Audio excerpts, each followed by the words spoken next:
Hi everyone, I'm Deborah Henry, World Vision Malaysia's child's rights advocate, and I'm very happy to be here today celebrating World Refugee Day and honoring all the refugees all over the world, not just today, not just in June, but every month of the year.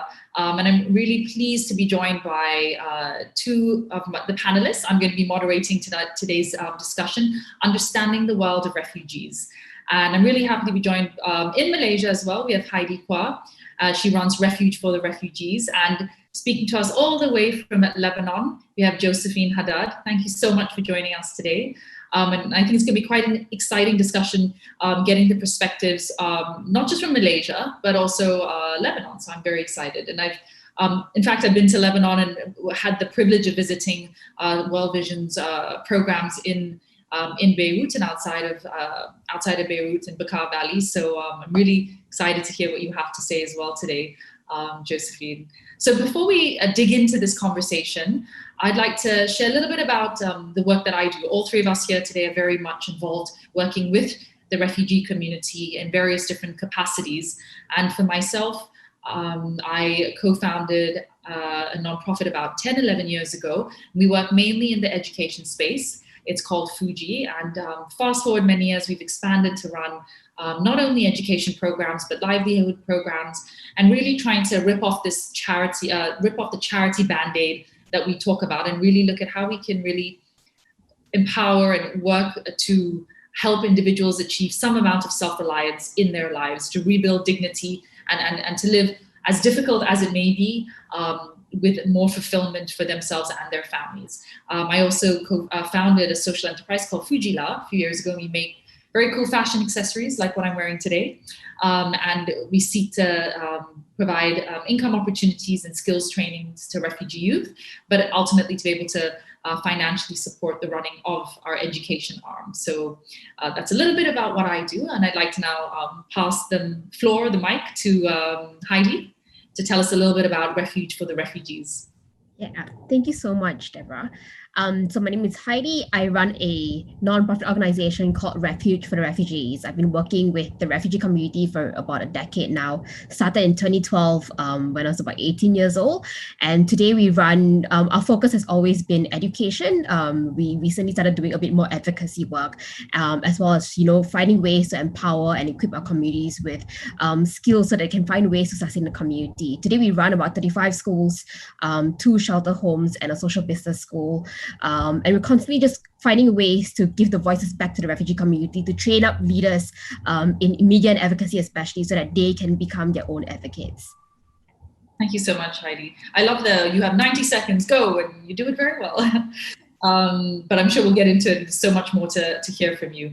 And finally, speaking to us from Lebanon, Josephine. Hello, I'm Josephine. I lead on advocacy and communications at World Vision Lebanon. Basically, I had a lot of experience working with refugees on the field as a communications officer. We ignited the voices of refugees through our stories, videos, etc. And now, as part of our advocacy work, we advocate for the rights of refugees in Lebanon. Thank you so much. So our conversation today is shifting understanding and attitudes towards refugees. In the past few years, not just in Asia, not just in Lebanon, all over the world, we see a lot of xenophobic tendencies. We see very confusing narratives being coming out of various different governments, and society struggling with trying to cope with how to deal with the issue, the problem, the challenge of the refugees. And it's because there just aren't a few refugees, people who are becoming refugees, but it's in the millions, and 60 million, if I believe, of internally displaced individuals and refugees all over the world. 2 countries, Malaysia and Lebanon, do host refugee populations. Lebanon, I think, more significantly than Malaysia. Lebanon has a very interesting dynamic, and it has for many, many years now. According to UNHCR, the report, as of the end of 2021, the population of refugees in Malaysia will reach about 187,000, the vast majority being ethnic minority groups from Myanmar. And in Lebanon, the number is 865,000. And I believe those being Syrian refugees, but of course, Lebanon is home now to many other refugee groups, and not just for a few years, but over protracted periods of time, with Palestinian refugees as an example. So just the numbers help us understand the gravity of things, but every number has a face, every number has a story, every number is a person. And I was reading in the papers today, they were talking about migrant populations and refugees, and there was a comment made about refugees in it, and it's just said, we don't really want the community come here. There could be social ills, there could be problems and challenges with refugees. And what struck me in reading that was, A, it was kind of baseless. I don't think it was fact-driven. But B, we completely stole the emotion of the human factor from these people. We made it sound as if they were just objects coming, and there was no face, there was no story, there was no voice, there was no sense of protection for them. And that's really upsetting, especially given it's 2021. We're still having this conversation. Feels a little bit tiring, but I guess, Heidy, if you can start. We most of us kind of know right now the challenges faced by adult refugees. Perhaps if you could quickly summarize what that is and what is required to address this issue in Malaysia. I think over the past couple of years, over the past 1.5 years specifically, since the pandemic has hit all of us, right? One thing we've seen that has been really concerning is just the increase of xenophobia, not just in Malaysia, but in every other country. And because of this, a lot of times refugees flee their home countries just to stop over in Malaysia for a short bit. But in Malaysia, a lot of times people think that, it's all fine and dandy, they can work, just waiting to be resettled to the US and it's a good life. But in fact, it's far from that. They still face a lot of harassment, a lot of persecution. The struggle with adult refugees in Malaysia is that they often can't find job opportunities, and they don't want to rely on handout as well. They want to work, right? But a lot of times because of the laws in Malaysia, because we do not recognize refugees, they can't officially work. And those that end up working in, coffee shops and hawker centers and construction sites. And this often leads to, exploitation and bullying in the workplace, right? Because they work, for long hours, being promised, a certain amount of money, but realistically they are overworked and underpaid and severely exploited. Over the past 1 year, especially, we've been receiving so many calls from refugee mothers, being pregnant and wanting to go to the hospital to give birth. But even the very fact of you going to the hospital, instills so much fear in them, the fear of being caught and detained by authorities, being charged really large hospital bills and not being able to afford it. So because Malaysia is not a signature of the Refugee Convention Protocol, refugees in Malaysia don't have access to basic human rights like job opportunities, healthcare, and education. And this puts them at risk and at a huge disadvantage. Often because of this, they get exploited by the system, and this can often lead to just human trafficking issues. A lot of the adult refugee mothers that I work with often have their babies taken away from them against their will to be sold for a lot of money, right? But what happens when you stumble upon a situation like that? You report it to the authorities, because when you step forward to make a police report, the chances are you will get detained and deported yourself, right? So these are just some of the issues faced by adult refugees here in Malaysia. And what's required to address the issue? Big question, but what could be a key one or two things that we could start? I think we need to start by acknowledging their contributions to society. I mean, like it or not, refugees and migrants in Malaysia are the backbone of our economy, right? They build our buildings, they are the reason why we've got cheap housing, where we've got cheap clothing in that sense. How do we fully acknowledge them and grant them legal work permits? We're not asking the country to grant them citizenship, for example. We're just asking them to grant them legal work permits so that they can find a way to work and support their families, while being resettled while waiting to be resettled to another country. I think also, as Malaysians and as people, we need to start learning to humanize the plight of refugees in Malaysia. A lot of times we smack the refugee label on them, expecting them to be grateful with the bare minimum. When really, if we struggle to be grateful with the bare minimum, how can we expect that of them, right? We need to learn to see them as equals and treat them just like any other person. Thank you so much, Heidy. And Malaysia, we have refugees live in Malaysia in the context of urban refugees. So they live among society in all parts of Kuala Lumpur and other states as well. So a little bit hard to sometimes navigate and to fully understand, right? Lebanon is similar in some ways and different in other ways. Maybe Josephine, if you could share with us a little bit about the challenges adult refugees face over there.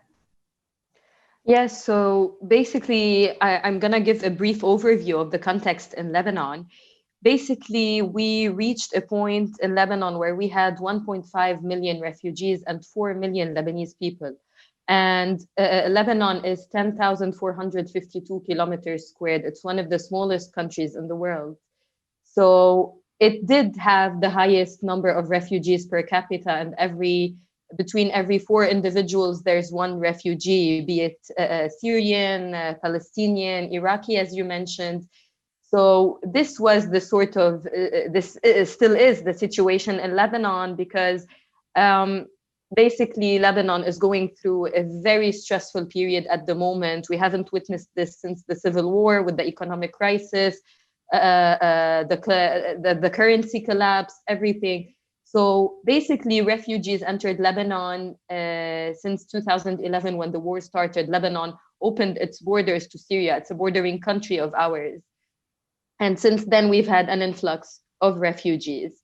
But the situation is that Lebanon and the government of Lebanon have really scarce resources to provide to refugee families. Refugees are allowed to work in construction and agriculture, etc., but not more. And children at the moment are the weakest or the most vulnerable community within the refugees, because with the COVID situation, school dropouts are on the increase, child labor is on the increase. So the whole situation in Lebanon is already complicated, but with humanitarian assistance and the aid provided by humanitarian organizations, we are seeking to support as many refugee families as we can.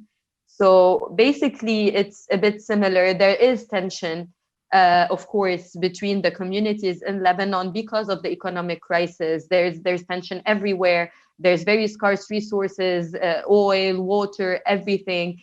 But at the end of the day, we all have a commitment towards those faces and those stories and the struggles of the people who fled their homes, left their belongings, and just came here to have a chance at life again, to be able to survive, not more, not less. No, I mean that's it makes the hairs on my arm stand, because I was in Lebanon, and in the Bekaa Valley, I visited a school, and you saw these kids. It was like a tented school is what I called it. And, met this little boy, and he stopped speaking because he witnessed his mum, I think, pass away. And he just kind of participated in classes, but didn't share much. And like you say earlier, the children are the ones that suffer the most. And often they suffer in silence because everyone else is dealing with so much stress. We don't have the time to think about the child, as long as they're alive, and that's good enough. And so Josephine, can you say a little bit more about what is the impact on the child? And obviously now made worse with COVID-19, because that's just further affected marginalized communities everywhere. So, what is the effect on kids? And secondly, what is the kind of help that I guess they need?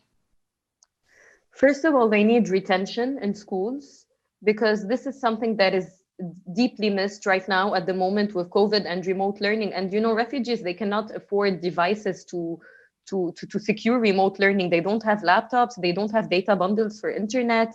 So the dropout rate is on the increase. Child labor is also on the increase, because as I mentioned, the local currency in Lebanon dropped by 90%. Which is something, there is no middle class left in Lebanon anymore. This is something that has impacted the Lebanese community and the Syrian community. So child labor is on the increase. And right now we're advocating for multi-sectoral assistance for families to be able to provide families with livelihoods assistance, as well as retention in schools and whatever the humanitarian community needs to do to keep these children from getting involved in child labor. Because at the moment, what we foresee is more and more child labor within the Syrian refugee communities. So this is what they need. Children, Syrian children in Lebanon, they need all the protection that they can get, because a bit of context around the situation in Lebanon, some refugees in the rural areas like the Bekaa Valley, which you visited, and might I add that this at the moment, the situation is far worse than when you were here back in Lebanon, back in the past years. So they live in informal tented settlements, not in camps, not in organized camps, in informal tented settlements, which means agricultural land, random agricultural land with tents made of wood, makeshift tents. So children live within an agricultural land where there's snakes, where there's mud and oil and etc.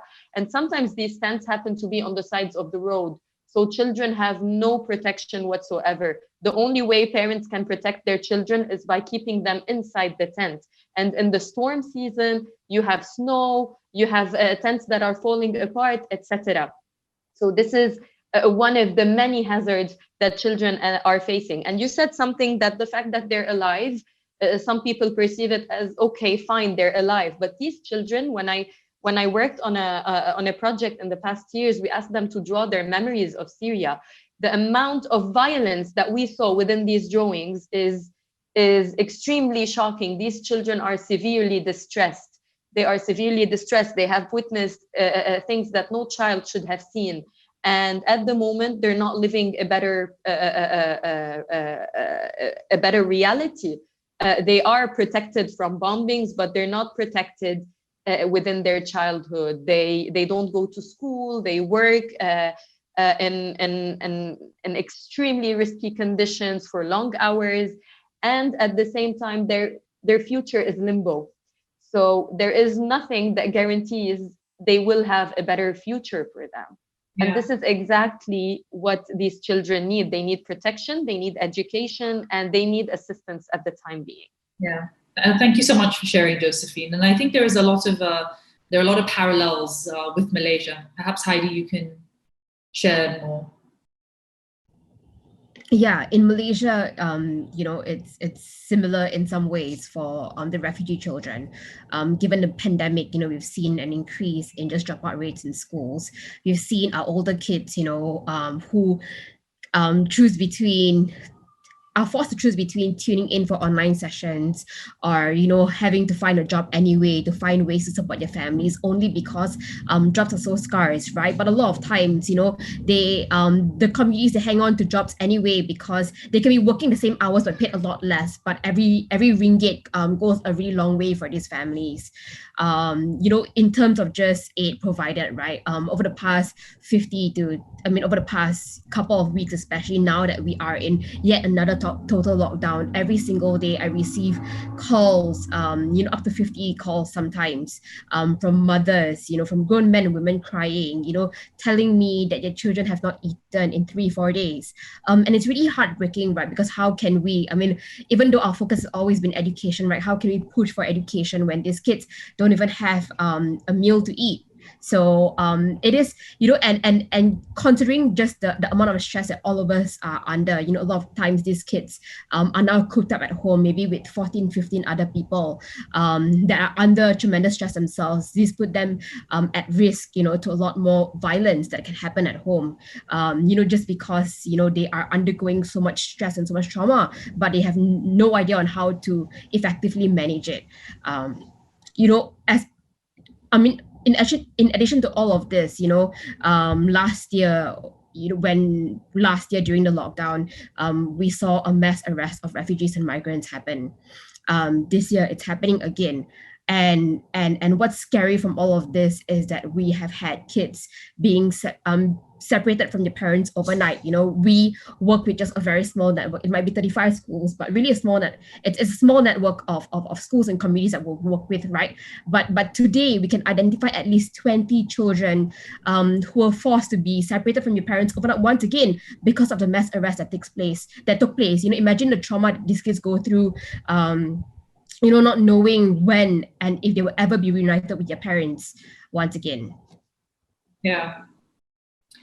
So what does it mean in conjunction with World Refugee Day this year, at a time where, as you said, Heidi, everyone's going through their own challenges, big and small, more so marginalized communities, and we've seen, as you shared, both of you from Malaysian and Lebanese context, the trauma and the stress of refugees in both countries.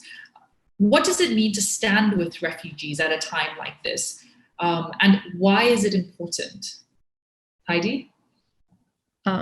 Deborah, I really like what you mentioned, what Fugee stands for, to kind of rip off the whole charity band-aid, right? A lot of times people think that standing with refugees means kind of just providing charity and going like, oh, poor you. But I think standing with refugees means being advocates, not just for them, but with them, constantly finding ways to give them back the platform and the voice to speak up for themselves. Standing with refugees includes being an ally, creating conversations within your own network of family and friends, educating them on the plight of refugees, helping people shift their perspective on who a refugee really is. Because a lot of times people have all these misconceptions about who refugees are simply because they have not had interactions with refugee communities, and so they form opinions that they read on media sometimes, right? So how do we be an advocate for and with the refugee community and stand with them in such a time as this? A lot of times, and you don't even need to be an activist or an advocate to do this. This means that when you see people cyberbullying refugees online or are talking crap about refugees on comments on Facebook, how do we counter that with a conversation and education? Go like, hey, let's talk about, your thoughts. How do we educate you and help you understand why refugees exist, right? Well, there's a lot of misconceptions, right? And misunderstandings. This idea, I always look at it as like it's a zero-sum game. In order for me to have, like I'm a Malaysian, right? In order for me to have, somebody needs to not have. Versus I can have some and so can you, this other person. Yeah. Carry on. Yeah, I mean, spot on, right? And there is enough to go around. I don't know why, a lot of people have that fear of just because if a refugee is receiving help, the locals can't.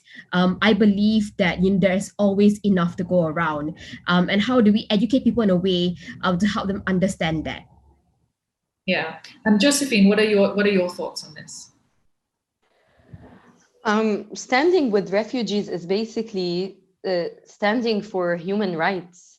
It's not the label, it's not someone who is a refugee, etc. It's standing for children's rights, because coming from a Middle Eastern background myself and knowing the amount of conflicts around Lebanon and within Lebanon, wars and conflicts could happen to each and every one of us.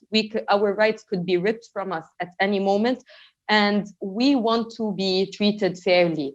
We want to be treated in a way that we still have some sort of security when it comes to our food intake, when it comes to our safety, etc. So God forbids this happens to any one of us. We want to be treated in a humane manner. And this is the first and foremost reason why people should stand up for each other, regardless of the labels, regardless of being refugees. And when we're speaking of resources, you could have some and I could have some, yes, but the person standing in front of me, this refugee, is on the verge of hunger. If I don't support this person, he or she does not eat. Their children do not eat. Their children are at risk of exploitation. Their children are at risk of child labor, of dying in hazardous work conditions. So this is the situation here. This is why we should be standing for refugees, just for the sake of standing for their rights, for another human's rights. And do you see, I like your point earlier, because you said it could happen to any one of us, and something that we all talk about. It could be you, it could be me. It's not depicted, it's not based on your wealth, your education, and that. Do you think that changes how people see it in that part of the world? Because I find in Malaysia, in our part of the world, there is that disconnect. We don't really identify that. We don't see it as I could be in their shoes tomorrow. Exactly. Maybe, as I mentioned, it's a bit easier for us within the Middle Eastern context to relate. But again, if by any chance people do not think that it could happen to us, it happened to us in Lebanon several times, not just once. So this is mainly why we are able to relate. But at the same time, it's not a matter of relating. It's a matter of hearing the story. And this is why advocating means just bringing, amplifying the voices of the people who are going through this. If you by no chance can relate to the circumstances of these people, just listen to their stories, hear what they have to say, hear what they've been through. We have families that cross the borders from Lebanon to Syria, because in Lebanon, between Lebanon and Syria, there's the legal checkpoints, which are an easy way to get to Lebanon. And there's the illegal checkpoints, because the refugees could not get to the legal because of the bombing. They walked for hours, for days. They had no food. They brought something as simple as their documents. And some of them did not bring their documents just for the sake of bringing their children to safety. And this is what they saw in Lebanon. And this is what they see in Malaysia. They see safety. They see perhaps a future for their children, and a future of survival, not more, not less, because this is the thing that was jeopardized in their country, their survival and their safety. And so, Heidy, what would be your message to people who watch this then, and to anyone who's met a refugee, not met a refugee, doesn't know what a refugee is or who a refugee is? What is that message? I think it doesn't take a lot to be kind and to treat someone as an equal. I think, just going out with that perspective. I always like to tell people, be somebody who makes everybody feel like a somebody, right? And I think if we kind of set up with that perspective, being aware of the needs around us, and how do we treat whoever that we meet, with respect and dignity, that can go very far.